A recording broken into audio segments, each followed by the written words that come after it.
What's up, guys? Welcome back to the channel. If you're new here, hit the subscribe button. I have a video for you today about Vitalik Buterin and ETH. How much ETH does Vitalik own? Vitalik is the founder of ETH, and ETH is the second largest cryptocurrency behind Bitcoin. It's held that spot for quite some time. You can see the chart right here, and you can see the market cap as well. It's been one of the best performing coins, and it's also at the center of this bull market. It is the heart of the DeFi narrative. Now, the big question is, how decentralized is ETH? Do Vitalik and early founders hold too much of the coin, keeping it from being decentralized? And if it's not decentralized, then maybe it shouldn't have that much value. I wanted to ask Adam Cochran. I had him on the podcast recently. You can watch the full podcast down below. But I asked Adam, he broke down the top 10,000 ETH holders, and Vitalik is in that list.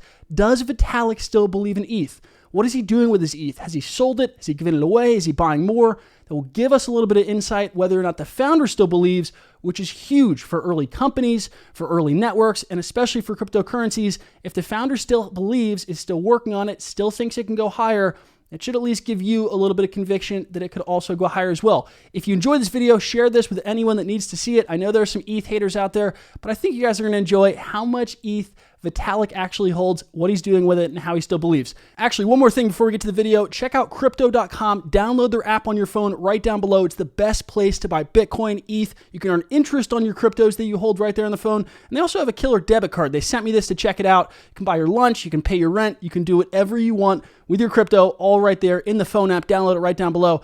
All right, guys, let's get to the video. One of the other findings you came out with was actually about Vitalik. And I found this one not only interesting, but a little bit entertaining.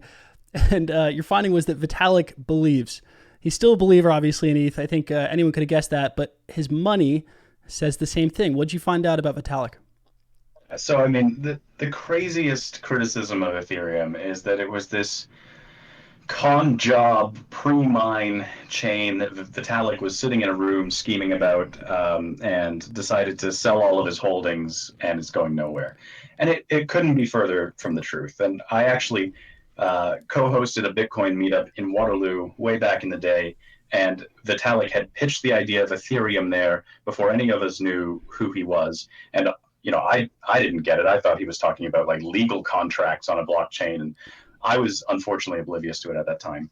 But he, even back then, was passionate in belief about the impact of these systems. And there's been this long-term rumor that it was all about him getting money. Well, at peak, at the most Ethereum that Vitalik ever owned was about 0.9% of the total Ethereum issuance. And from that, he's taken 21% of it and donated it to different Ethereum projects and open source funding.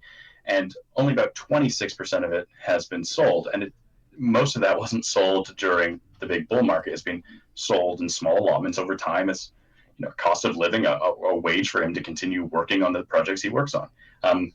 And so he still has about half of the Ethereum that he had. So 0.45% of the total issuance of Ethereum.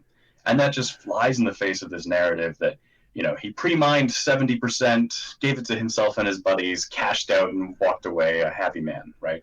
This has always been a project about impact and realizing this technology.